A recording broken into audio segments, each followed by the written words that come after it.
ਵਾਹਿਗੁਰੂ ਜੀ ਕਾ ਖਾਲਸਾ ਵਾਹਿਗੁਰੂ ਜੀ ਕੀ ਫਤਿਹ।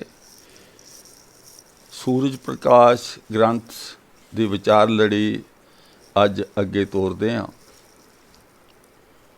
ਇਹ ਗ੍ਰੰਥ ਜੋ ਸਿੱਖ ਕੌਮ ਵਿੱਚ ਬਹੁਤ ਹੀ ਉੱਚੇ ਥਾਂ ਰੱਖਿਆ ਗਿਆ ਹੈ, ਰੋਜ਼ ਕਥਾ ਕੀਤੀ ਜਾਂਦੀ ਹੈ। ਪਰ ਜਦੋਂ ਤੱਕ ਇਹ ਗ੍ਰੰਥ ਸਿੱਖ ਧਰਮ ਵਿੱਚ ਹੈ, ਉਦੋਂ ਤੱਕ ਇਵੇਂ ਹੀ ਹੈ ਸਿੱਖ ਧਰਮ ਜਿਵੇਂ ਕਿਸੇ ਦੇ ਪੈਰਾਂ ਵਿੱਚ ਬੇੜੀਆਂ ਪਾ ਕੇ ਇਹ ਕਿਹਾ ਜਾਵੇ ਭਈ ਤੂੰ ਦੌੜ, ਜਾਂ ਇਹ ਕਿਹਾ ਜਾਵੇ ਤੇ ਦੋਨੋਂ ਹੱਥ ਪਿੱਛੇ ਬੰਨ੍ਹ ਕੇ ਭਈ ਤੂੰ ਹੁਣ ਦੋਨੋਂ ਹੱਥ ਜੋੜ ਕੇ ਮੈਨੂੰ ਸਤਿ ਸ੍ਰੀ ਅਕਾਲ ਬੁਲਾ। ਅਜਿਹੀ ਹਾਲਤ ਹੈ ਕਿ ਅਸੀਂ ਕੁਝ ਵੀ ਧਰਮ ਦੇ ਖੇਤਰ ਵਿੱਚ ਪ੍ਰੋਗਰੈਸ ਤਰੱਕੀ ਨਹੀਂ ਕਰ ਪਾ ਰਹੇ। ਉਹ ਕਾਰਨ, ਉਹ ਗੱਲਾਂ ਜਿਨ੍ਹਾਂ ਕਰਕੇ ਅਸੀਂ ਖੜੋਤ ਵਿੱਚ ਹਾਂ, ਉਹਨਾਂ 'ਤੇ ਵਿਚਾਰ ਚਰਚਾ ਸਾਡੀ ਚੱਲ ਰਹੀ ਹੈ।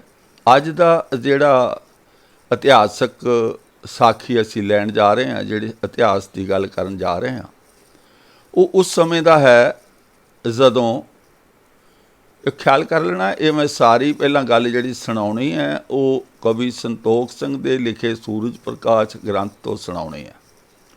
ਮੈਂ ਉਹਨਾਂ ਗੱਲਾਂ ਨਾਲ ਸਹਿਮਤ ਨਹੀਂ, ਨਾ ਹੀ ਉਹ ਗੁਰਮਤਿ ਦੀਆਂ ਗੱਲਾਂ ਨੇ, ਪਰ ਉਹ ਕਹਾਣੀ ਹੂਬਹੂ ਇਸ ਲਈ ਸੁਣਾਉਣੀ ਪੈਂਦੀ ਹੈ ਕਿ ਕੋਈ ਅਸੀਂ ਉਹਦੀ ਚੀਰ ਫਾੜ ਕਰਨੀ ਹੈ, ਉਹਦਾ ਵਿਸ਼ਲੇਸ਼ਣ ਕਰਨਾ ਹੈ, ਅਤੇ ਪਹਿਲਾਂ ਸਾਨੂੰ ਕਹਾਣੀ ਪਤਾ ਹੋਵੇਗੀ ਤਾਂ ਹੀ ਅਸੀਂ ਉਸ ਦਾ ਵਿਸ਼ਲੇਸ਼ਣ ਕਰ ਸਕਦੇ ਹਾਂ, ਤਾਂ ਹੀ ਅਸੀਂ ਉਸ ਦੀਆਂ ਖਾਮੀਆਂ ਕਮਜ਼ੋਰੀਆਂ ਕੱਢ ਸਕਦੇ ਹਾਂ। ਸੋ ਗੱਲ ਉਸ ਸਮੇਂ ਦੀ ਹੈ ਜਦੋਂ ਗੁਰੂ ਨਾਨਕ ਪਾਤਸ਼ਾਹ ਵੇਈ ਨਦੀ ਦੀ ਟੁੱਬੀ ਤੋਂ ਬਾਅਦ ਵਾਪਸ ਆਏ, ਪੂਰੇ ਸ਼ਹਿਰ ਵਿੱਚ ਰੌਲਾ ਪੈ ਗਿਆ। ਤਾਂ ਦੇਖੋ, ਬੜੀ ਅਜੀਬੋ ਗਰੀਬ ਕਹਾਣੀਆਂ ਲਿਖੀਆਂ ਹੋਈਆਂ। ਗਏ ਸੀ ਨਹਾਉਣ ਤੋਂ 3 ਦਿਨ ਬਾਅਦ ਉਹ ਆ ਗਏ, ਸਿੱਧੇ ਆ ਕੇ ਆਪਣੀ ਦੁਕਾਨ 'ਤੇ ਆ ਗਏ।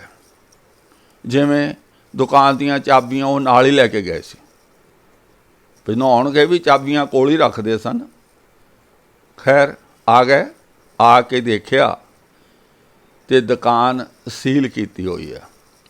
ਕਿਉਂਕਿ ਜਿਹੜੇ ਸਟੋਰ ਹੁੰਦੇ ਨਾ, ਉਹ ਉਹਨਾਂ ਨੂੰ ਸੀਲ ਕੀਤਾ ਜਾਂਦਾ, ਮੋਹਰ ਲਾਈ ਜਾਂਦੀ ਹੈ, ਤਾਂ ਕਿ ਅਗਲੇ ਦਿਨ ਆ ਕੇ ਜਦ ਬੰਦਾ ਖੋਲ੍ਹਦਾ ਹੈ ਉਹਦੀ ਤਸੱਲੀ ਹੁੰਦੀ ਹੈ ਕਿ ਇਹ ਕਿਸੇ ਨੇ ਛੇੜਛਾੜ ਨਹੀਂ ਕੀਤੀ।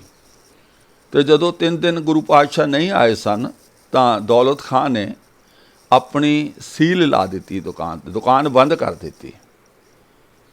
ਮਾਲਕ ਦੌਲਤ ਖਾਂ ਸੀ, ਇਹ ਉੱਥੇ ਨੌਕਰੀ ਕਰ ਰਹੇ ਸਨ ਗੁਰੂ ਨਾਨਕ ਪਾਤਸ਼ਾਹ। ਇਹ ਸਾਰੀ ਕਹਾਣੀ ਨੂੰ ਤੁਸੀਂ, ਹਰ ਬੰਦਾ ਆਪਣੇ ਜੀਵਨ ਵਿੱਚ ਕਿਸੇ ਕੰਪਨੀ ਵਿੱਚ, ਕਿਸੇ ਸਰਵਿਸ ਵਿੱਚ, ਡਿਫੈਂਸ ਵਿੱਚ ਨੌਕਰੀ ਕਰਦਾ ਹੈ, ਉਹਨੂੰ ਪਤਾ ਹੈ ਕਿ ਸਾਰਾ ਮੈਨੇਜਮੈਂਟ ਕਿਵੇਂ ਹੁੰਦੀ ਹੈ। ਉਸ ਨੂੰ ਧਿਆਨ ਵਿੱਚ ਰੱਖ ਕੇ ਕਹਾਣੀ ਨੂੰ ਸਮਝਣਾ, ਫਿਰ ਤੁਹਾਨੂੰ ਇਹਦੀਆਂ ਖਾਮੀਆਂ, ਇਹਦੀਆਂ ਗਲਤੀਆਂ, ਇਹਦੀਆਂ ਕਮਜ਼ੋਰੀਆਂ, ਇਹਦੇ ਨੈਗੇਟਿਵ ਪੱਖ ਤੁਹਾਡੇ ਸਾਹਮਣੇ ਆਉਣਗੇ। ਮੰਨ ਲਓ ਤੁਸੀਂ ਹੋ ਗੁਰੂ ਨਾਨਕ ਦੀ ਜਗ੍ਹਾ, ਤੁਸੀਂ ਕਿਤੇ ਨੌਕਰੀ ਕਰ ਰਹੇ ਹੋ ਔਰ ਤੁਸੀਂ 3 ਦਿਨ ਇੱਕ ਤਰ੍ਹਾਂ ਨਾਲ ਐਬਸੈਂਟ ਰਹੇ ਹੋ, ਐਬਸੈਂਟ ਵਿਦਆਊਟ ਲੀਵ, AWL 3 ਦਿਨ ਰਹੇ ਹੋ, ਅਤੇ 3 ਦਿਨ ਬਾਅਦ ਆਏ ਤੁਸੀਂ, ਅਤੇ ਆ ਕੇ ਤੁਸੀਂ ਮਾਲਿਕ ਨੂੰ ਨਹੀਂ ਮਿਲੇ, ਔਰ ਮਾਲਕ ਤੁਹਾਡੇ ਜਿੱਥੇ ਕੰਮ ਕਰਨ ਦੀ ਜਗ੍ਹਾ ਹੈ, ਸਟੋਰ ਜਿਹੜਾ ਤੁਸੀਂ ਦੇਖ ਰਹੇ ਸੀ, ਉਸ ਨੂੰ ਸੀਲਬੰਦ ਕਰ ਗਏ, ਔਰ ਆ ਕੇ ਤੁਸੀਂ ਉਸ ਨੂੰ ਆਪਣੇ ਆਪ ਹੀ ਖੋਲ੍ਹ ਲਓ ਬਿਨਾਂ ਮਾਲਕ ਨੂੰ ਦੱਸੇ ਤੋਂ। ਅੰਦਾਜ਼ਾ ਲਗਾਓ ਕਿ ਉਸ ਕੰਪਨੀ ਵਿੱਚ ਰਹਿ ਸਕਦੇ ਹੋ, ਉਸ ਇੰਸਟੀਚਿਊਸ਼ਨ, ਉਸ ਸੰਸਥਾ ਵਿੱਚ ਰਹਿ ਸਕਦੇ ਹੋ। ਪਰ ਕਵੀ ਦੇ ਹਵਾਈ ਸਫ਼ਰ ਨੇ, ਹਵਾਈ ਗੱਲਾਂ ਨੇ, ਇਹ ਕੁਛ ਵੀ ਲਿਖ ਸਕਦਾ, ਕੁਛ ਵੀ ਕਹਿ ਸਕਦਾ, ਕੁਛ ਵੀ ਕਰਵਾ ਸਕਦਾ। ਗੁਰੂ ਨਾਨਕ ਪਾਤਸ਼ਾਹ ਨੇ ਕਵੀ ਦੇ ਲਿਖੇ ਅਨੁਸਾਰ ਦੁਕਾਨ ਖੋਲ੍ਹੀ, ਦੁਕਾਨ ਖੋਲ੍ਹ ਕੇ ਅਤੇ ਲੋਕਾਂ ਨੂੰ ਕਿਹਾ, ਆਓ ਦੁਕਾਨ ਲੁੱਟ ਲਓ। ਸੋਚ ਲਓ, ਆ ਕੇ ਦੁਕਾਨ 'ਤੇ ਆ ਕੇ ਇਹ ਕਿਹਾ ਵੀ ਆਓ ਦੁਕਾਨ ਲੁੱਟ ਲਓ। ਕਮਾਲ ਦੀ ਗੱਲ ਹੈ। ਦੁਕਾਨ ਦੇ ਅਸੀਂ ਨੌਕਰ ਹਾਂ, ਮਾਲਕ ਨਹੀਂ ਹਾਂ, पर असीं आके दुकान लुटाती। और लुट्टण की किहड़ी गल है, किसी नूं कहो भी लुट लो तो लुट्टण लई तो दुनिया तैयार ही हुंदी है। वो तो गल ही कोई नहीं है। लुट्टण का काम किहड़ा कोई काम करना, लुट के घर ही ले जाना ना। सो की लिखिया होया है, हौली हौली मुक्ति दाते अपने नगर आ गए, उन्हां दे नैन कमल फुੱਲ वांग शोभा पा रहे सन। प्रभु जी हट्टी दे दरवाजे ते जाके खड़े हो गए अते हितू हो के असीस दिती। बूहे दे तख्ते बंद वेख के सेवक तो पुछया तां उस दास ने इस तरह दस्या, नवाब दौलत खां ने अपने हत्थीं बंद कीते हन अते अपनी मोहर छाप लवा दिती है। तो फिर की कीता, श्री नानक ने फिर आके अपने निजी हत्थां नाल दुकान दा बूहा खोल दिता। ਜਿਹੜਾ भी मनुख अपने निजी ਕੰਨਾਂ नाल सुनदा सी बड़ा हैरान हो के भज्जा आउंदा सी। 3 दिन पानी विच रह के जिउंदा ही फिर आ गया है। की कारण है कि गुरु जी नूं पानी छुआ ही नहीं। इस तरह हैरानी हो रही सी। तो उदों बाद दे विच गुरु पातशाह ने की कीता,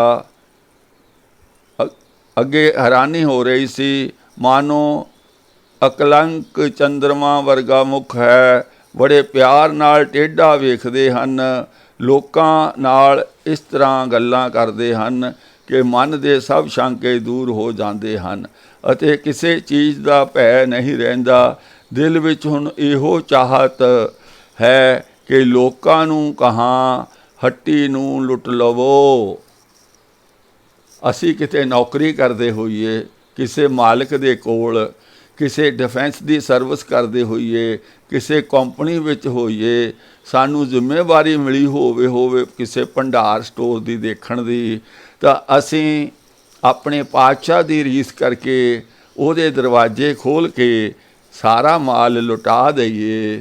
फिर सारा समाज अगर अजिहा बन जावे, सोचो की होएगा इस दुनिया का, की होएगा साडा। हट्टी किसी का समान है।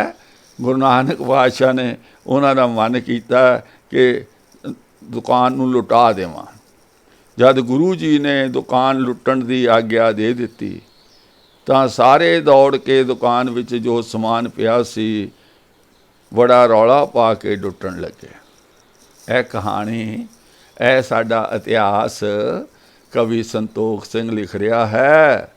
सानू किहो जे बनाउणा चाहुंदा है, क्योंकि जे गुरु नूं असीं प्यार करदे हां ते गुरु वर्गे बनन दी साडी चाहत तां होएगी ना, होनी चाहिदी है। क्योंकि गुरु नाल प्यार है तो गुरु जे बनन दा यही तो है ना, गुरु दे गुण धारण करने। जिहो जे गुरु दे गुण है तो एक एक करके धारण करना, यह भी एक गुण है। कवि संतोख सिंह गुण बना के लिख रहा भी जिथे नौकरी करदे हो उस समान नूं लुटा दिओ, बहुत वड्डा गुण है। गुरु नानक ने किया, गुरु नानक का सिख क्यों ना करे। ओके, होया कि अगे बहुत अन्न मिठा लूण दोवें मिर्चां अते मन पाउंदी हल्दी लुट लई। कईयां ने कौडियां पैसे लुट ले। कहने का मतलब गल्ला जिहड़ा पिया सी, जिहड़े पैसे कैश सीगा वो भी गुरु साहब ने नहीं संभिया, वो भी लुट लो। अते कई सारे जोर नाल धावा करके रुपए लुट के लै गए। कई प्रकार के कपड़े धरे होए सन। जो कुछ भी दुकान विच पिया सी सब कुछ लुटाई गए, पर किसी चीज़ की टोट नहीं हार। मतलब क्योंकि जादू करामात इस पासों साडे सतगुरां ने कढ़िया सी। गुरु नानक पातशाह कहंदे रिद्ध सिद्ध अवरा साध, ये गुरमत दे मार्ग दे स्वाद नहीं हन, गुरमत दियां गल्लां नहीं हन। पर कवि संतोख सिंह कहंदा लुटी जा रहे माल आई जा रहा। भाई जे इहो जे सिख बनना, सोच लो समाज किदां दा होऊ। अज असीं साडा कोई धी पुत्तर जिथे काम करदा होवे इवें लुटा देवे कि मेरे बाबे ने इवें लुटाया सी, ਰੱਬ ਆਪੇ ਹੀ ਭਰ ਦਊ, ਫਿਰ ਕੀ ਹੋਊ। ਪਰ ਜੇ ਇਹ ਵਿਵਹਾਰਿਕ ਜੀਵਨ ਵਿੱਚ ਇਹ ਗੱਲ ਨਹੀਂ ਲਾਗੂ ਕੀਤੀ ਜਾ ਸਕਦੀ, ਫਿਰ ਐਸੀਆਂ ਕਹਾਣੀਆਂ, ਐਸੇ ਗ੍ਰੰਥ ਨੂੰ ਸਿਰ ਤੇ ਚੁੱਕੀ ਫਿਰਨਾ, ਕੀ ਕੱਢੋਗੇ ਉਹਦੇ ਵਿੱਚੋਂ, ਕੀ ਪ੍ਰਾਪਤ ਕਰੋਗੇ।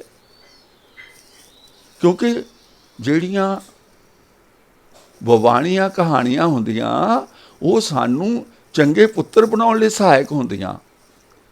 ਉਹ ਤਾਂ ਇਤਿਹਾਸ ਪੜ੍ਹੀਦਾ, ਤਾਂ ਕਹਾਣੀਆਂ ਬਜ਼ੁਰਗਾਂ ਦੀਆਂ ਪੜ੍ਹੀਦੀਆਂ ਕਿ ਉਹਦੇ ਵਿੱਚੋਂ ਸਿੱਖਿਆ ਮਿਲ ਸਕੇ। ਹੁਣ ਇਹਦੇ ਵਿੱਚੋਂ ਸਿੱਖਿਆ ਲੈ ਲਓ, ਨੌਕਰੀ ਕਿਸੇ ਦੀ ਕਰ ਰਹੇ ਹਾਂ, ਮਾਲ ਕਿਸੇ ਦਾ, ਤੇ ਮਸ਼ਹੂਰੀ ਆਪਣੀ ਲੁਟਾ ਦਿਓ, ਕਿਉਂਕਿ ਚਾਬੀ ਤਾਂ ਤੁਹਾਡੇ ਕੋਲ ਹੈ, ਪਰ ਜ਼ਿੰਮੇਦਾਰੀ ਅੰਦਾਜ਼ਾ ਲਗਾਓ ਭਈਆ ਜ਼ੈ ਰਾਮ ਦੀ ਕੀ ਹਾਲਤ ਹੋਏਗੀ। ਕਿਉਂਕਿ ਉਹਨਾਂ ਦੀ ਗਰੰਟੀ ਉੱਤੇ ਦੌਲਤ ਖਾਨ ਨੇ ਗੁਰੂ ਨਾਨਕ ਪਾਤਸ਼ਾਹ ਨੂੰ ਨੌਕਰੀ 'ਤੇ ਰੱਖਿਆ ਸੀ। ਮਤਲਬ ਜਿਹੜਾ ਤੁਹਾਡੀ ਜਾਮ ਨਹੀਂ ਭਰੇ, ਉਹਦੀ ਜਾਨ ਕੜਿੱਕੀ ਵਿੱਚ ਫਸੀ ਰਹੇ। ਇਹੋ ਹੀ ਹੈ ਨਾ, ਇਹੋ ਜਿਹਾ ਸਮਾਜ ਹੋਏਗਾ, ਤੁਹਾਡੀ ਜਾਮ ਨਹੀਂ ਕੌਣ ਭਰੇਗਾ।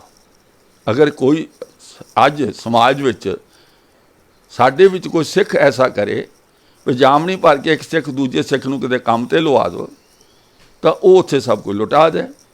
ਕੋਈ ਸਿੱਖ ਦੀ ਕੋਈ ਹਾਮੀ ਭਰੇਗਾ, ਕੋਈ ਜਾਮ ਨਹੀਂ ਭਰੇਗਾ। ਵੀ ਇਹਨਾਂ ਦੇ ਸਿਰ ਫਿਰਿਆਂ ਦਾ ਕੀ ਪਤਾ, ਕਦੋਂ ਦਰਵਾਜ਼ਾ ਖੋਲ੍ਹ ਦੇਣ, ਲੁਟਾ ਦੇਣ ਸਭ ਕੁਝ। ਬਈ ਸੌਰੀ, ਮੈਂ ਨਹੀਂ ਤੁਹਾਡੀ ਜਾਮ ਨਹੀਂ ਦਿੰਦਾ, ਮੈਂ ਤੁਹਾਡੀ ਗਰੰਟੀ ਨਹੀਂ ਦਿੰਦਾ। ਪਰ ਸਿੱਖ ਪਤਾ ਨਹੀਂ ਕਿਹੜਾ ਅਮਲ ਛੱਕ ਕੇ, ਕਿਹੜਾ ਨਸ਼ਾ ਕਰਕੇ ਇਹ ਕਹਾਣੀਆਂ ਨੂੰ 2 ਸਦੀਆਂ ਹੋ ਗਈਆਂ, 180 ਸਾਲ ਹੋ ਗਏ ਸੁਣਦੇ ਜਾ ਰਹੇ ਨੇ। ਔਰ ਸਤਿਕਾਰ ਅੱਖਾਂ ਬੰਦ ਕਰਕੇ, ਜਕਾਰੇ ਛੱਡ ਕੇ ਕਿਹੜਾ ਸਮਾਜ ਸਿਰ ਦੂੰਗੇ। ਆਓ ਅੱਗੇ ਸੁਣੀਏ। ਉੱਥੇ ਮਰਦਾਂ ਦੀ ਬੜੀ ਭੀੜ ਲੱਗੀ ਸੀ ਅਤੇ ਬੜਾ ਸ਼ੋਰ ਮਚਿਆ ਹੋਇਆ ਸੀ। ਜੈ ਰਾਮ ਨਾਲ ਬੇਦੀ ਕੁਲ ਸ਼੍ਰੋਮਣੀ ਵੀ ਖੜੇ ਵੇਖ ਰਹੇ। ਮਤਲਬ ਗੁਰੂ ਨਾਨਕ ਪਾਤਸ਼ਾਹ ਵੀ, ਜੈ ਰਾਮ ਵੀ, ਸਾਰੇ ਖੜੇ ਤਮਾਸ਼ਾ ਦੇਖ ਰਹੇ ਸੀ। ਮਾਲ ਘਰ ਲੁੱਟਿਆ ਜਾ ਰਿਹਾ। ਉਹ ਸਾਰੇ ਮਤਲਬ ਸਾਰਿਆਂ ਨੂੰ ਬੁੱਧੂ ਸਿੱਧ ਕਰ ਦਿੱਤਾ ਇਸ ਲਿਖਾਰੀ ਨੇ। ਨਾ ਤਾਂ ਗੁਰੂ ਨਾਨਕ ਨੂੰ ਕੋਈ ਸਮਝ ਸੀ, ਨਾ ਜੈ ਰਾਮ ਨੂੰ, ਭਈਆ ਜੈ ਰਾਮ ਨੂੰ ਕੋਈ ਸਮਝ ਸੀ। ਕਮਾਲ ਹੈ, ਹੱਦ ਹੋ ਗਈ। ਅੱਗੇ ਸੁਣੋ, ਅੱਗੇ ਕੀ ਕਹਿ ਰਹੇ ਨੇ। ਜਿਸ ਵਿੱਚ ਅੱਛਾ ਉਹ ਮਤਲਬ ਲਖਤਾ ਮਤਲਬ ਵੀ ਸਭ ਕੁਝ ਠੀਕ ਠਾਕ ਹੈ। ਕੀ ਹੋਇਆ, ਉਸੇ ਵੇਲੇ ਕੋਈ ਬੰਦਾ ਦੌੜ ਕੇ ਗਿਆ, ਉਹ ਦੌਲਤ ਖਾਨ ਨੂੰ ਦੱਸਿਆ, ਭਾਈ ਉਹ ਤੇਰਾ ਮੋਦੀ ਆ ਗਿਆ, ਔਰ ਉਹ ਆ ਕੇ ਤਾਂ ਦੁਕਾਨ ਲੁਟਾ ਦਿੱਤੀ ਸਾਰੀ। ਹੁਣ ਫਟਾਫਟ ਆਪਣਾ ਐਹਲਕਾਰ ਬੰਦਾ ਭੇਜਿਆ, ਜਾਓ ਬਈ ਹਟਾਓ ਉਹਨਾਂ ਨੂੰ। ਹੋ ਸਕਦਾ ਪੁਲਿਸ ਵੀ ਭੇਜੀ ਹੋਵੇ, ਤਾਲਾ ਲਾਓ। ਹੋਰ ਸੁਣੋ, ਕੋਈ ਜ਼ਿੰਮੇਦਾਰੀ ਨਹੀਂ। ਲੁਟੂ ਕੇ ਗੁਰੂ ਨਾਨਕ ਪਾਤਸ਼ਾਹ ਸਿਵਿਆਂ 'ਚ ਜਾ ਬੈਠੇ, ਡਿਊਟੀ ਤੋਂ ਭੱਜ ਗਏ। ਕੋਈ ਮਾਲਕ ਨਾਲ ਗੱਲਬਾਤ ਨਹੀਂ, ਕੋਈ ਮਾਲਕ ਨਾਲ ਸਲਾਹ ਨਹੀਂ। 3 ਦਿਨ ਗੈਰ ਹਾਜ਼ਰ ਰਹੇ, ਚੌਥੇ ਦਿਨ ਆਏ, ਆ ਕੇ ਦੁਕਾਨ ਲੁਟਾ ਦਿੱਤੀ। ਫਿਰ ਕੋਈ ਜ਼ਿੰਮੇਦਾਰੀ ਨਹੀਂ, ਜਾ ਕੇ ਸਿਵਿਆਂ 'ਚ ਬੈਠ ਗਏ। ਪਰ ਸਾਨੂੰ ਇਹ ਕਹਾਣੀਆਂ ਪਰ ਚੰਗੀਆਂ ਲੱਗਦੀਆਂ। ਮੇਰੀ ਤਾਂ ਸਮਝ ਤੋਂ ਬਾਹਰੀ ਗੱਲ ਹੈ ਵੀ ਇਹ 'ਚ ਚੰਗੀ ਕਿਹੜੀ ਚੀਜ਼ ਹੈ। ਨੌਕਰ ਨੇ ਦੁਕਾਨ 'ਤੇ ਆ ਕੇ ਲੁਟੇਰਿਆਂ ਨੂੰ ਰੋਕਿਆ ਅਤੇ ਉਹਨਾਂ ਨੂੰ ਡਾਂਟਿਆ। ਇਹ ਮੈਂ ਉੱਥੋਂ ਸੁਣਾ ਰਿਹਾ ਜਿਹੜਾ ਗ੍ਰੰਥ ਦੇ ਅਰਥ ਲਿਖੇ ਹੋਏ। ਮੈਂ ਤੁਹਾਨੂੰ ਗ੍ਰੰਥ ਦੀ ਉਹ ਕਵਿਤਾ ਨਹੀਂ ਸੁਣਾ ਰਿਹਾ, ਕਿਉਂਕਿ ਕੋਈ ਵੈਰੀਫਾਈ ਕਰਨਾ ਚਾਹੇ ਮੈਂ ਇਹਦੇ ਸਕਰੀਨਸ਼ਾਟ ਭੇਜ ਸਕਦਾ। ਇਹ ਸਭ ਸੱਚ ਹੈ, ਪਰ ਆਪਣੇ ਜੀਵਨ 'ਚ ਲਾਗੂ ਇਹ ਸੱਚ ਨੂੰ ਕਰਕੇ ਦੇਖ ਲਿਓ, ਫਿਰ ਕੀ ਬਣੇਗਾ। ਸਾਡਾ ਧੀ ਪੁੱਤਰ ਥੋੜ੍ਹਾ ਜਿਹਾ ਇੱਧਰ ਉੱਧਰ ਚੱਲੇ ਤਾਂ ਉਹਨੂੰ ਕਹੀਦਾ, ਪੁੱਤ ਇੱਦਾਂ ਪਰਿਵਾਰ ਨਹੀਂ ਪਲਦਾ, ਇੱਦਾਂ ਸਮਾਜ 'ਚ ਨਹੀਂ ਰਹਿ ਸਕਦਾ, ਭੁੱਖਾ ਮਰੇਗਾ। ਥੋੜ੍ਹਾ ਜਿਹਾ ਜਾਗਦਾ ਅਤੇ ਜ਼ਿਆਦਾ ਕਰੇ ਤਾਂ ਉਹਨੂੰ ਬੇਦਖਲ ਵੀ ਕਰ ਦਿੰਦੇ। ਵੀ ਭਾਈ ਤੇਰਾ ਲੇਖਾ ਜੋਖਾ ਮੈਂ ਨਹੀਂ ਦੇ ਸਕਦਾ, ਤੂੰ ਆਪਣਾ ਕੀਤਾ ਆਪੇ ਹੀ ਜਾਣ। ਅਖਬਾਰ 'ਚ ਕਢਾਉਂਦੇ ਆ, ਪਰ ਗੁਰੂ ਨਾਨਕ ਪਾਤਸ਼ਾਹ ਨੂੰ ਕਰਦੇ ਅਸੀਂ ਜਕਾਰੇ ਛੱਡੀ ਜਾਂਦੇ ਹਾਂ। ਕੀ ਕਹਿਣਾ ਚਾਹੁੰਦੇ ਹੋ, ਕਿਉਂ ਇਸ ਗ੍ਰੰਥ ਨੂੰ ਚੁੰਬੜੇ ਹੋਏ ਹੋ। ਕੁਝ ਨਹੀਂ ਜੇ ਮਿਲਣਾ। ਸਭ ਸਮਾਜ ਦੇ ਵਿੱਚ ਅਰਾਜਕਤਾ ਫੈਲੇਗੀ, ਬੇਚੈਨੀ ਫੈਲੇਗੀ, ਸਮਾਜ ਟੁੱਟ ਜਾਏਗਾ, ਪਰਿਵਾਰ ਟੁੱਟ ਜਾਣਗੇ ਅਗਰ ਇਸ ਰਸਤੇ 'ਤੇ ਚੱਲਾਂਗੇ ਤਾਂ। ਨੌਕਰ ਨੇ ਦੁਕਾਨ 'ਤੇ ਆ ਕੇ ਲੁਟੇਰਿਆਂ ਨੂੰ ਰੋਕਿਆ ਅਤੇ ਉਹਨਾਂ ਨੂੰ ਡਾਂਟਿਆ ਅਤੇ ਦਰਵਾਜ਼ੇ ਤੋਂ ਸਾਰੀ ਭੀੜ ਹਟਾ ਦਿੱਤੀ। ਨਵਾਬ ਦੌਲਤ ਖਾਂ ਆਪ ਵੀ ਆਇਆ ਅਤੇ ਮੁਕਤੀ ਦਾਤਾ ਨੂੰ ਧਿਆਨ ਨਾਲ ਵੇਖਦਾ ਹੈ। ਉਸ ਨੂੰ ਇੰਝ ਲੱਗਾ ਮਾਨੋ ਇਸ ਨੂੰ ਭੂਤ ਚੁੰਬੜ ਗਿਆ। ਉਦੋਂ ਬਾਅਦ 'ਚ ਨਵਾਬ ਵੀ ਉਹ ਚਲਾ ਗਿਆ, ਦੌਲਤ ਖਾਂ ਵੀ ਚਲਾ ਗਿਆ। ਉਦੋਂ ਬਾਅਦ 'ਚ ਗੁਰੂ ਬਾਬਾ ਵੀ ਜਾ ਕੇ ਉੱਥੇ ਬੈਠ ਗਏ ਸੇਵਿਆਂ ਵਿੱਚ, ਜਿੱਥੇ ਮੁਰਦਿਆਂ ਨੂੰ ਫੂਕਦੇ ਹਨ। ਫਿਰ ਕੀ ਹੋਇਆ ਕਿ ਦੌਲਤ ਖਾਂ ਨੇ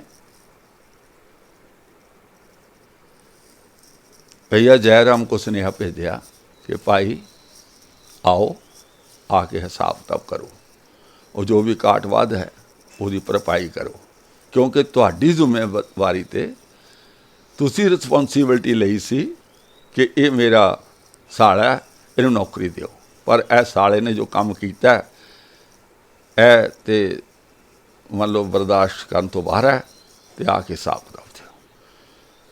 फिर गुरु नानक पातशाह कोल गए भैया जयराम, उन्होंने बुला के लियाए। फिर वही खाता लिया के गुरु नानक पातशाह ने वो हिसाब दिता।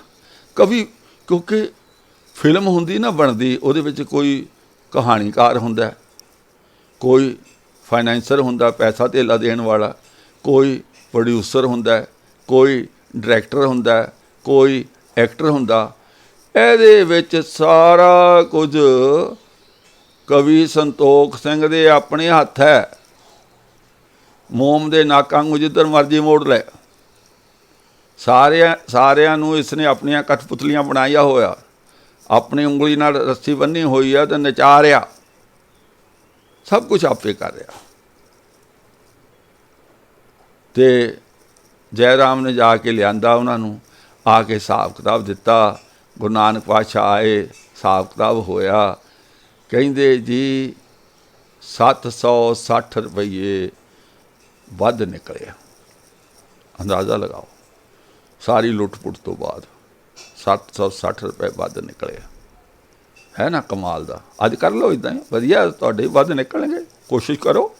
अगर किसी के वध इदा निकले होण लुटाउण तो बाद, वो दस देवे कि मैं अपनी दुकान का दरवाज़ा खोल दिता सी, सारी दिहाड़ी लोग लुटते रहे, जदों अगले दिन खोल देखिया तो वो सानू इन्ना प्रॉफिट हो गया। दस दिओ प्रैक्टिकली, हवा च नहीं। उदा ना कहो भी असीं दान बहुत करते, साडा बिजनेस बहुत वधदा।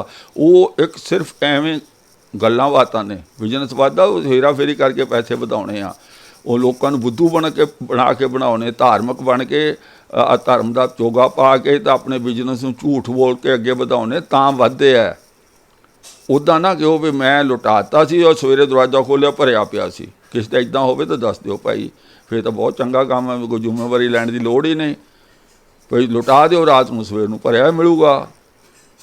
अंध विश्वास छड्डिए तां कुछ बनना। खैर जदों पैसे वध निकले तो दौलत खां पुछदा है कि भाई तेरे पैसे 760 रुपये का की करना। पहले भी 2-3 बार हिसाब होया, पहले थोड़े थोड़े वध निकलते, 331 कुछ इदा 300-400 रुपया वध निकलता सी, पर ऐतकी तो कमाल हो गई 760 रुपये। किहड़ी गल, अज तो 550 साल 550 साल पहला। अंदाज़ा लगाओ, ये कभी गप्पां गड्डियां मार दो, अज दे करोड़ों रुपए के नाल दा, अरबां रुपए के नाल दा, पर लिख दिता असीं मन्नी जा रहे हैं। खैर जो पूछा पैसे का की करना, तो गुरु नानक पातशाह की कहते हैं ये पैसा अपने को रखो, गरीबों को वंड दिओ। आप उत्थों चले गए। जदों माता सुलखणी इन्हां दी वाइफ नूं पता लगा, उन्होंने बंदे नूं भेजिया सुनेहा, अपने प्यो मूलचंद नूं बुला लिया। वो अपने पुरोहित दे नाल आया, सारी गलबात सुनी, लभण गए गुरु नानक पातशाह नूं सेवियां विच मसाणा में जाके मिले। उत्थे जाके जदों मिले तां उन्हां दा उही हाल, कोई गलबात नहीं की, बथेरा उन्होंने समझाया, अपना मत्था मार के आ गए। आके फिर उन्हें सोचा भी चलो 760 रुपये बाकी है, तो दौलत खां नूं मिले, उन्होंने कहंदे भी साडे पैसे दे दिओ, 760 निआणिਆਂ ਦੇ ਕੰਮ ਆਉਣਗੇ। वो कहता भी वो तो जिहदे पैसे आ वो पुछे बगैर थोड़ी दे सकदा, उन्हें कईयां दी सलाह लई। खैर आखिर सलाह बहुत ही लैके मुक्कदी गल ये होई भी ये फैसला कर लिया। फिर गुरु नानक पातशाह सच आए, उन्होंने फिर पूछा भी तेरे पैसे का की करिए। वो कहते जी तुहानूं एक बार दसता भी तुसीं गरीबां नूं वंड दिओ, पर फिर दोबारा पुछदे हैं तो हुण मैं कहना भी जिद्दां तुहाडी मर्जी उदां कर लो। फिर दौलत ਖਾਂ ਨੇ ਇਹ ਫੈਸਲਾ ਕੀਤਾ ਵੀ ਅੱਧੇ ਪੈਸੇ ਲక్ష్ਮੀ ਚੰਦ ਨੂੰ ਦੇ ਦਿੰਦੇ ਆ, ਸ਼੍ਰੀ ਚੰਦ ਨੂੰ ਦੇ ਦਿੰਦੇ ਆ, ਅਤੇ ਅੱਧੇ ਪੈਸੇ ਜਿਹੜੇ ਗਰੀਬਾਂ 'ਚ ਵੰਡ ਦਿਆਂਗੇ। ਅਤੇ 760 ਰੁਪਏ ਵਿੱਚੋਂ 380 ਰੁਪਈਏ ਜਿਹੜੇ ਆ ਇਹਨਾਂ ਦੇ ਘਰ ਭਿਜਵਾ ਦਿੱਤੇ। ਉਹ ਜੈ ਰਾਮ ਨੇ ਅੱਗੋਂ ਮਾਤਾ ਸੁਲੱਖਣੀ ਨੂੰ ਦੇ ਦਿੱਤੇ ਅਤੇ ਬਾਕੀ ਉਹਨੂੰ ਵੰਡੇ। ਕੀ ਕੀਤਾ, ਬਾਕੀ ਉਹਦੇ ਕੋਲ ਰਹੇ। ਹੁਣ ਆਹ ਗੱਲ ਬੜੀ ਨੁਕਤਾ ਸਮਝਣ ਵਾਲਾ ਹੈ। ਅਸਲ ਵਿੱਚ ਗੱਲ ਕੀ ਸੀ, ਇਹ ਕਵੀ ਨੇ ਬਣਾ ਕੇ ਦਿੱਤੀ, ਇਨਸਾਨ ਨੂੰ ਨੰਗ ਕਰਨਾ ਸੀ। ਗੱਲ ਇਹ ਸੀ ਕਿ ਗੁਰੂ ਪਾਤਸ਼ਾਹ ਨੇ ਨੌਕਰੀ ਕਰਨੀ ਛੱਡਣ ਦਾ ਪ੍ਰੋਗਰਾਮ ਬਣਾਇਆ। ਦੇਖੋ, ਬਚਪਨ ਵਿੱਚ ਗੁਰੂ ਬਾਬਾ ਨੇ ਗਾਵਾਂ ਮੱਝਾਂ ਚਾਰੀਆਂ, ਸਕੂਲ 'ਚ ਸਾਰੇ ਤਰ੍ਹਾਂ ਦੀ ਪੜ੍ਹਾਈ ਕੀਤੀ। ਜਿੰਨੀ ਪੜ੍ਹਾਈ ਉਸ ਵੇਲੇ ਸੀ, ਪਟਵਾਰੀ ਦੇ ਲੜਕੇ ਸਨ, ਜੋ ਵੀ ਸਾਧਨ ਅਵੇਲੇਬਲ ਸਨ, ਅਰਬੀ, ਫਾਰਸੀ, ਸੰਸਕ੍ਰਿਤ, ਹਿੰਦੀ, ਪੰਜਾਬੀ, ਜੋ ਵੀ ਸਾਧਨ ਸਨ, ਮੈਥ, ਅਕਾਊਂਟੈਂਸੀ, ਸਾਰੀ ਪੜ੍ਹਾਈ ਗੁਰੂ ਨਾਨਕ ਪਾਤਸ਼ਾਹ ਨੇ ਕੀਤੀ। ਭਾਈ, ਜੇ ਪੜ੍ਹਾਈ ਨਾ ਕੀਤੀ ਹੁੰਦੀ, ਸਮਝਦਾਰ ਨਾ ਹੁੰਦੇ, ਇੱਕ ਦੂਜੇ ਧਰਮ ਦਾ ਜਿਹੜਾ ਅਹਿਲਕਾਰ ਹੈ, ਜਿਹੜਾ ਨਵਾਬ ਹੈ, ਜਿਹੜਾ ਪ੍ਰਬੰਧਕ ਹੈ, ਉਹ ਇੱਕ ਦੂਜੇ ਧਰਮ ਦੇ ਬੰਦੇ, ਅੱਲੜ ਬੰਦੇ ਨੂੰ, 18-20 ਸਾਲ ਦੇ ਬੱਚੇ ਨੂੰ ਨੌਕਰੀ 'ਤੇ ਕਿਵੇਂ ਰੱਖੂ। ਔਰ ਗੱਲ ਹੋਰ ਹੈ, ਇੱਕ ਮੋਦੀ ਖਾਨਾ ਸੀ, ਦੁਕਾਨ ਕਰਦੇ ਆ। ਗੁਰੂ ਨਾਨਕ ਪਾਤਸ਼ਾਹ ਉਹ ਹੈੱਡ ਕੁਆਟਰ ਦੇ ਇੰਚਾਰਜ ਸਨ। ਸੁਲਤਾਨਪੁਰ ਦੀ ਜਿਹੜਾ ਆਲੇ ਦੁਆਲੇ ਜਿੱਥੋਂ ਤੱਕ ਦੌਲਤ ਖਾਂ ਦਾ ਏਰੀਆ ਸੀ, ਸਾਰੀਆਂ ਦੁਕਾਨਾਂ ਨੂੰ ਮਾਲ ਇੱਥੋਂ ਹੀ ਜਾਂਦਾ ਸੀ। ਹੁਣ ਤੁਸੀਂ ਮੈਨੂੰ ਪੁੱਛੋ ਕਿੱਥੇ ਲਿਖਿਆ ਹੋਇਆ, ਫਿਰ ਮੈਂ ਪੁੱਛਾਂਗਾ ਵੀ ਇਹ ਗ੍ਰੰਥ ਵਾਲੇ ਨੇ ਸਾਰਾ ਕੁਝ ਲਿਖਿਆ, ਇਹ ਕਿੱਥੇ ਲਿਖਿਆ ਹੋਇਆ। ਹੁਣ ਸਾਨੂੰ ਕੋਈ ਨਵਾਂ ਆਪਣੀ ਇਤਿਹਾਸ ਦੱਸਣਾ ਪੈਣਾ, ਸਾਨੂੰ ਅਜ਼ਿਊਮ ਕਰਨਾ ਪੈਣਾ, ਅਜ਼ਿਊਮ ਕਰਕੇ ਸੰਗਤਾਂ ਨੂੰ ਦੱਸਣਾ ਪੈਣਾ ਕਿ ਇੰਝ ਹੋ ਸਕਦਾ ਹੈ ਕਿ ਬਚਪਨ ਵਿੱਚ ਗੁਰੂ ਨਾਨਕ ਪਾਤਸ਼ਾਹ ਨੇ ਗਾਵਾਂ ਮੱਝਾਂ ਚਾਰੀਆਂ ਬੜੀ ਦਿਆਨਤਦਾਰੀ ਨਾਲ, ਜਿਵੇਂ ਆਮ ਪਿੰਡਾਂ ਦੇ ਬੱਚੇ ਕਰਦੇ ਨੇ, ਸਕੂਲੋਂ ਆ ਕੇ ਪਸ਼ੂਆਂ ਨੂੰ ਸੰਭਾਲਦੇ ਨੇ। ਪੜ੍ਹਾਈ ਬੜੀ ਦਿਆਨਤਦਾਰੀ, ਇਮਾਨਦਾਰੀ ਨਾਲ, ਸਮਝਦਾਰੀ ਨਾਲ ਕੀਤੀ, ਚੰਗੀ ਤਰ੍ਹਾਂ ਕੀਤੀ, 100/100 ਨੰਬਰ ਲੈ ਕੇ ਕੀਤੀ।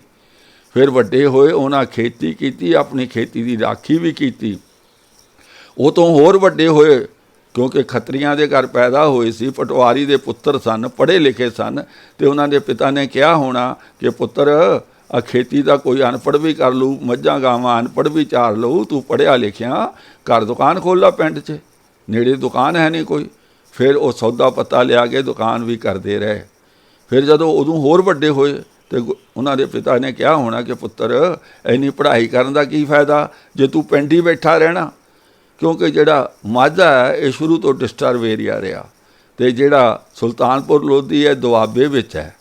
ਇਹ ਇਲਾਕਾ ਸ਼ੁਰੂ ਤੋਂ ਪੜ੍ਹਾਈ ਲਿਖਾਈ 'ਚ ਅੱਗੇ, ਬਿਜ਼ਨਸ ਵਪਾਰ 'ਚ ਅੱਗੇ, ਥੋੜ੍ਹਾ ਸ਼ਾਂਤੀ ਵਾਲਾ ਇਲਾਕਾ ਜਦੋਂ ਅਸੀਂ ਮਾਝੇ ਨਾਲ ਕੰਪੇਅਰ ਕਰਦੇ ਹਾਂ। ਅਤੇ ਇੱਥੇ ਉਹਨਾਂ ਦੀ ਭੈਣ ਵਿਆਹੀ ਹੋਈ ਸੀ।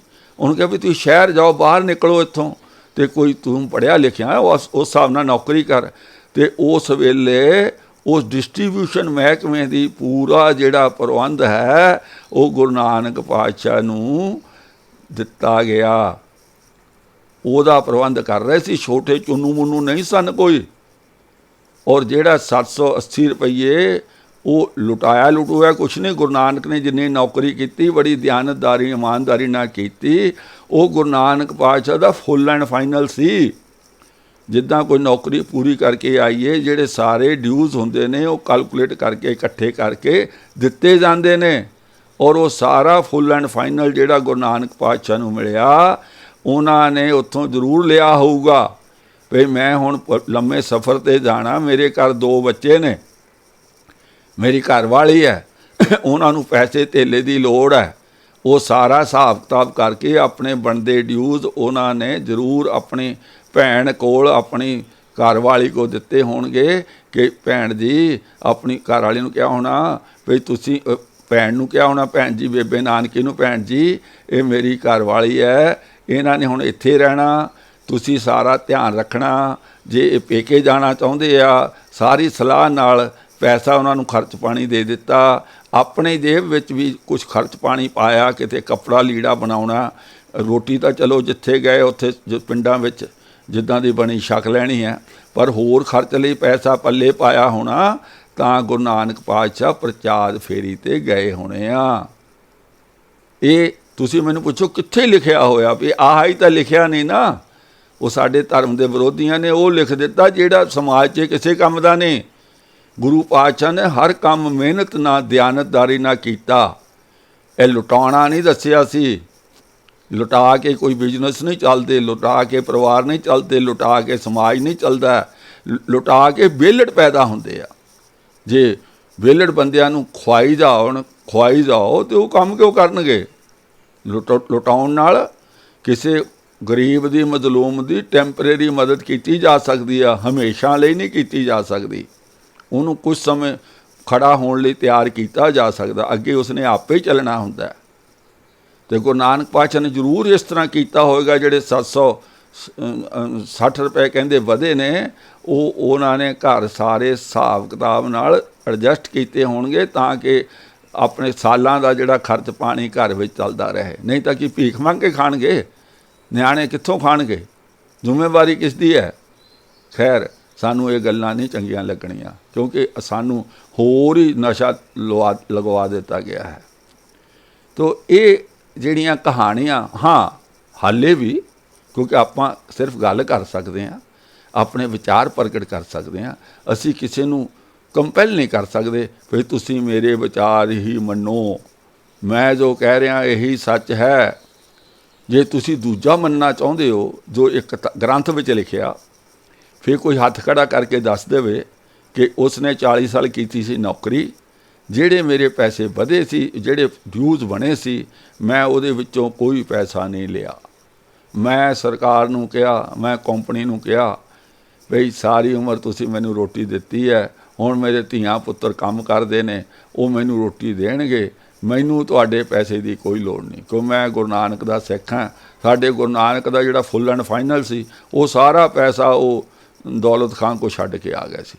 ਮੈਂ ਉਹਨਾਂ ਦੇ ਪਦ ਚਿੰਨ੍ਹਾਂ 'ਤੇ ਚੱਲਣਾ, ਮੈਂ ਇੱਕ ਪੈਸਾ ਨਹੀਂ ਲੈਣਾ, ਬਹੁਤ ਹੋ ਗਿਆ, ਮੈਂ ਨਹੀਂ ਲੈਣਾ।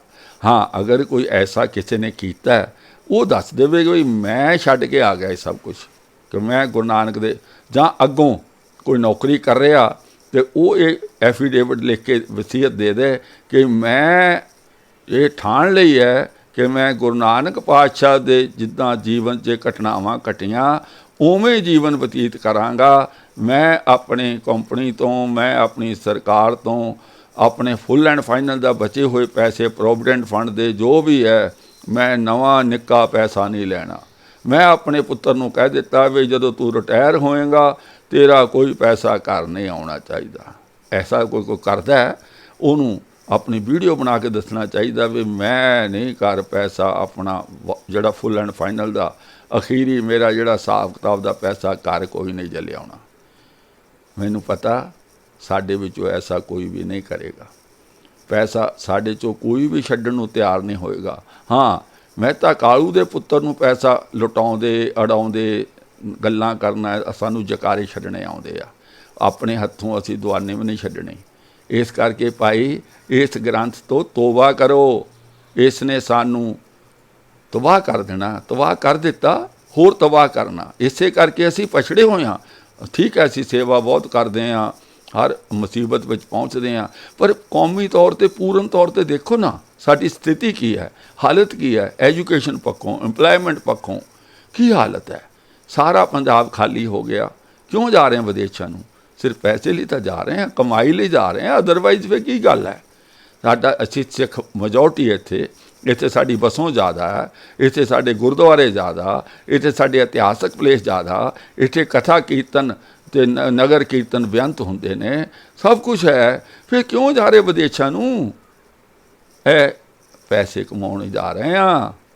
ਉੱਥੇ ਜਿਹੜਾ ਜੀਵਨ ਸੌਖਾ ਹੈ, ਕਿਉਂ ਨਹੀਂ ਕਬੂਲਦੇ? ਕਿਉਂ ਅਸੀਂ ਦੋਗਲਾਪਨ ਵਾਲਾ ਜੀਵਨ ਪ੍ਰਗਟ ਕਰਦੇ ਹਾਂ? ਕਹਿੰਦੇ ਕੁਛ ਹੋਰ ਆ, ਕਰਦੇ ਕੁਛ ਹੋਰ ਆ। ਮੂੰਹ ਤੋਂ ਕੁਛ ਬੋਲਦੇ ਹਾਂ, ਚਿੱਤ ਵਿੱਚ ਕੁਛ ਹੋਰ ਹੈ ਗੁਰੂ ਦੇ ਸਿੱਖ। ਅੱਜ ਕਿਸੇ ਨੂੰ ਬਾਹਰਲਾ ਵੀਜ਼ਾ ਲੱਗਦਾ, ਅਗਲਾ ਗੁਆਂਢੀ ਨੂੰ ਵੀ ਨਹੀਂ ਦੱਸਦਾ, ਭਰਾ ਨੂੰ ਨਹੀਂ ਦੱਸਦਾ, ਉੱਡ ਜਾਂਦਾ।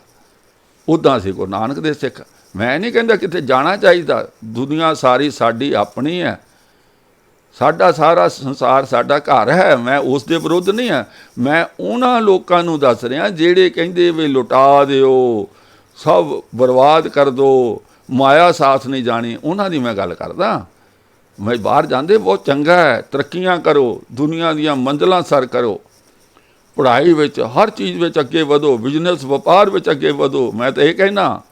पर मैं उन्हां दी गल करदा जिहड़े कहिंदे कुछ आ करदे कुछ आ। असीं सारे दोगले बन गए और सानू साडे कथावाचकां साडे रागियां ढाडियां ने दोगले बना दिता और असीं बन गए बुद्धू जो बन के घूमदे। क्यों बई? तो इस करके इस ग्रंथ ने साडा छड्डिया फक्का नहीं, साडा रहन कख नहीं दिता, सानू जड़ों उखाड़ दिता, सानू नशेई बना दिता। तो इस करके इस नू भाई त्यागो, नहीं त्यागना तां भी तुहाडी मर्जी, मैं तो होका ही दे सकदा चौकीदार की तरह, इहदे विच कुछ नहीं है। आओ अज की वीडियो इत्थे समाप्त करते हैं। बोलदे हैं कोई भुल्लां गलतियां हो गई, माफ़ करना। बस वही बेनती बार बार करदा, जे ये खोज चंगी लगे तो इस वीडियो नू अगे साझा करो, ते नाले मेरे चैनल सच दी खोज विद बलदेव सिंह MA नू सबसक्राइब करो। आओ फतेह बुलाइए। वाहिगुरू जी का खालसा, वाहिगुरू जी की फतेह।